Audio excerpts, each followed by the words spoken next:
Hello, YouTube. This is Mr. Bakari, and today we are going to convert polar and rectangular equations. So when we convert equations between polar and rectangular form, there is no fixed set of identities for each direction. So instead, you just choose from the four basic relationships that you see here on what helps us eliminate the variables. So I've got them highlighted here at the bottom. And we're going to use these along with our basic knowledge of trig functions and special right triangles to convert equations. All right. So, two things to keep in mind. Number one, if we write a polar equation, we're going to write it in terms of r. Okay. They're typically written in terms of r. There is a main exception, which would be lines that pass through the pole, and those are written in terms of theta. Okay. So it would be theta equals a constant or tangent theta equals a constant. Okay, and in rectangular form, we're going to write them in a recognizable algebraic form. This might be a request from your instructor, so I'm just going to go ahead and make that a thing that we do here in this video. Okay, so we have several examples here, 10 to be exact. In the top right-hand corner, I'll have your converting identities there for you. And if you'd like, you can pause the video, you can look at your identities, and you can try these for yourself and then come back and I will go over them. All right, so our first one here is in rectangular form. It's x squared plus y squared equals 16. All right, it does always help to know the shape that you're looking at.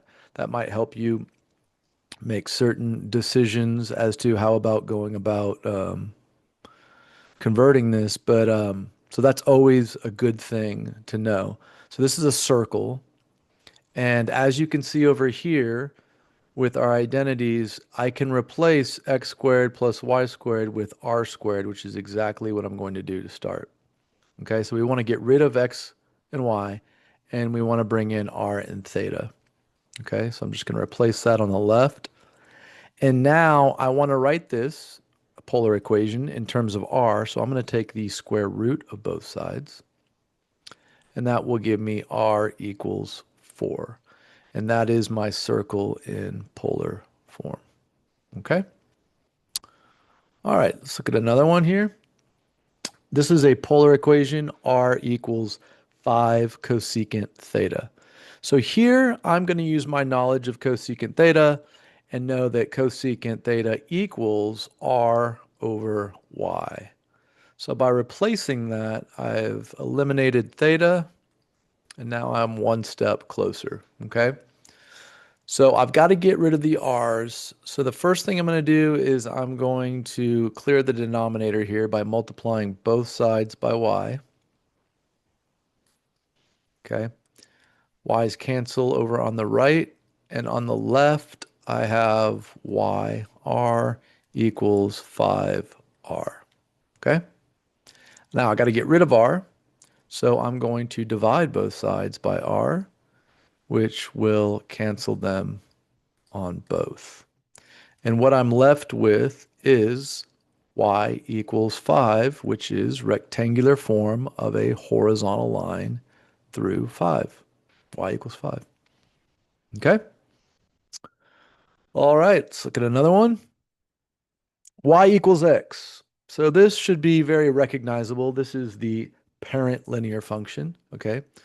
So as we know, it goes through the pole and has a slope of 1, or the origin, right, in rectangular form. And so we know that a polar equation that goes through the pole is written in terms of theta. Okay? So all we need to do here is divide by x. So if I divide by x, I have y over x equals 1. And then y over x, if you look over here, is tan theta. Tan theta equals 1. Okay? So now if I take inverse tangent, okay, I'm looking for the angle in which tangent is positive 1. So y over x is 1. And the first angle that comes to mind is pi over 4. We can see that if we draw a 45-degree triangle and the legs are 1, right? So you can see that tangent is 1. Now this could be written three other ways between negative 2 pi and positive 2 pi. You could write this as theta equals negative 7 pi over 4 and a few other ways. So there are multiple answers for equation like this. All right. Our next equation is in polar form. It is r equals 2 cosine theta. So I'm going to start by rewriting cosine theta as x over r.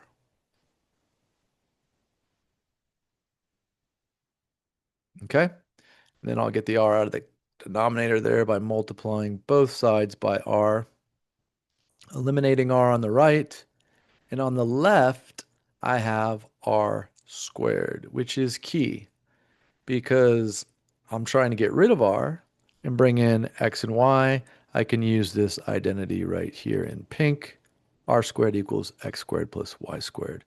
So I'm simply going to substitute in x squared plus y squared equals 2x. Now, that is rectangular form.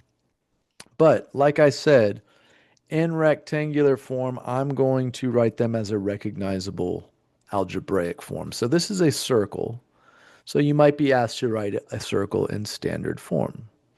So in doing that, we're going to complete the square. So I'm going to bring that up here. I'm going to move 2x over, group my x's, save some room to complete the square. Okay. And then in order to complete the square, we're going to take our b value here, half it and square it, which has us adding 1. Okay, so if I add 1 on the left, I need to add 1 on the right. Now I've got a perfect square trinomial here, so I'm going to factor that. Plus y squared equals 1, and now we have the standard form of a circle. All right? All right, moving on. Okay, here we've got a line, but I can tell if you shuffle that around, that is not going to go through the origin, okay? So this is not going to be in polar form theta equals angle. This is a little bit more complex. So here I'm going to replace x and y with my first two identities over here, which tell me that x equals r cosine theta and y equals r sine theta. So I'm going to go ahead and do that, eliminating x and y.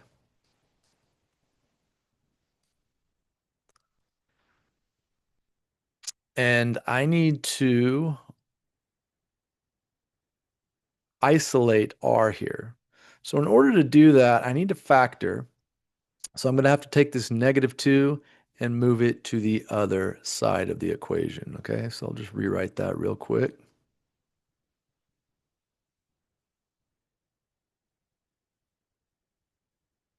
Equals 2.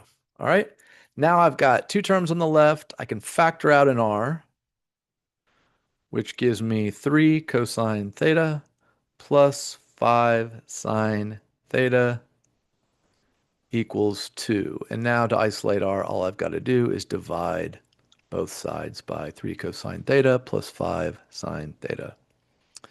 And that will give me my final answer in polar form. All right, there we go. Okay. This one, theta equals 5 pi over 3. So we know this is a line and it goes to the pole. So here I'd like to just kind of draw a picture. And 5 pi over 3 is down here in the fourth quadrant. So we're looking at that line right there.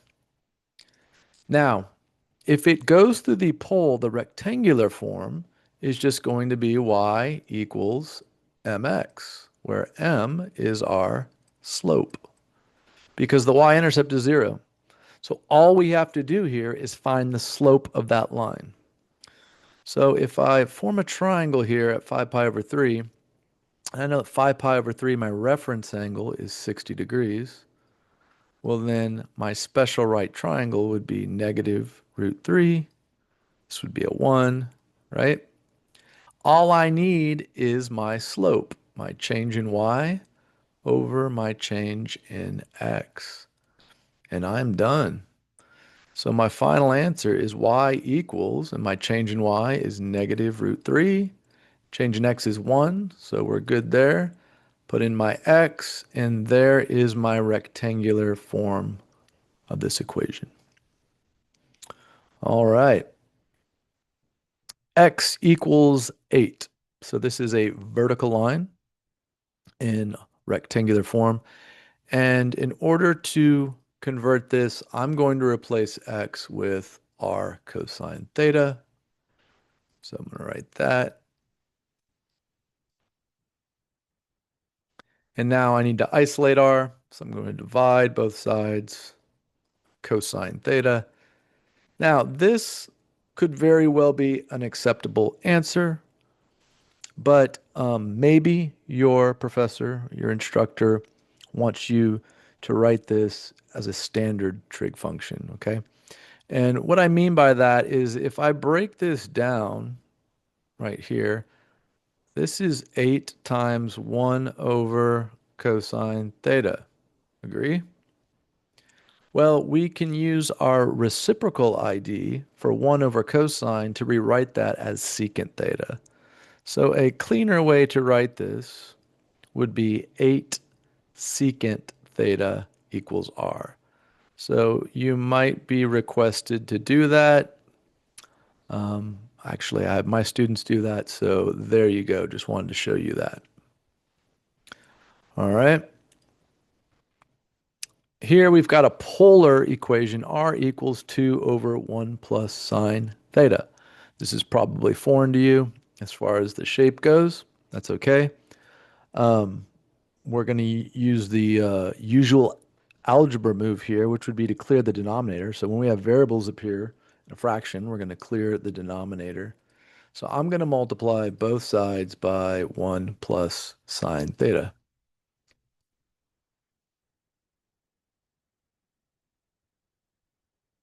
All right. And when you do so, they cancel on the right.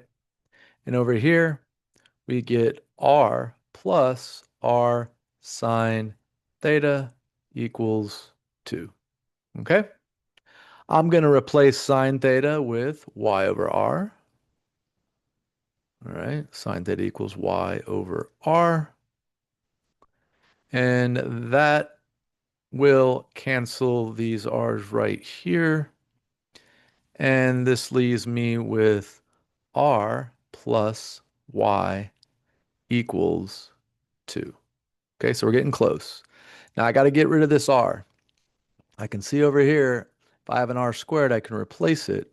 So what I'm going to do is move the y over. So I'm going to take that up here, move the y over, and then square both sides of the equation. Now I've got r squared equals, and if I multiply this out, I got y squared minus 4y plus 4. Okay? Now I'm going to use this identity up here and replace r squared with x squared plus y squared.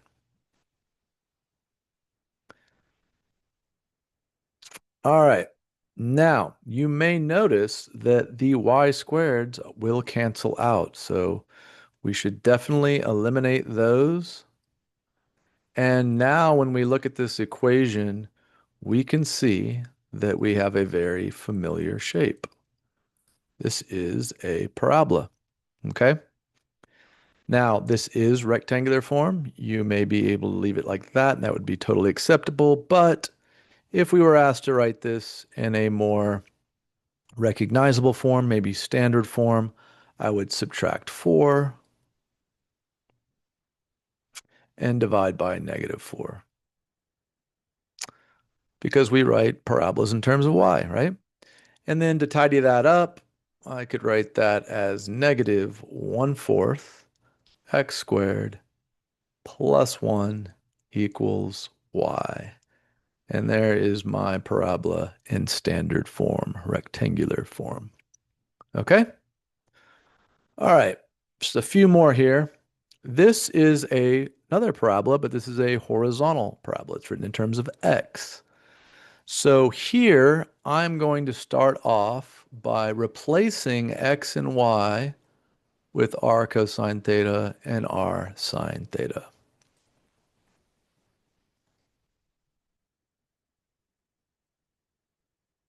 And that side is, of course, squared.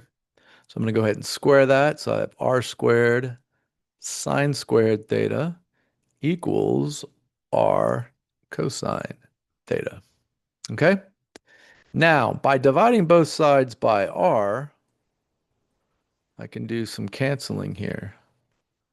Those r's cancel. One of those cancels that on the bottom there. And now I'm left with cosine theta equals r sine squared theta. Okay? Now, bring this up here.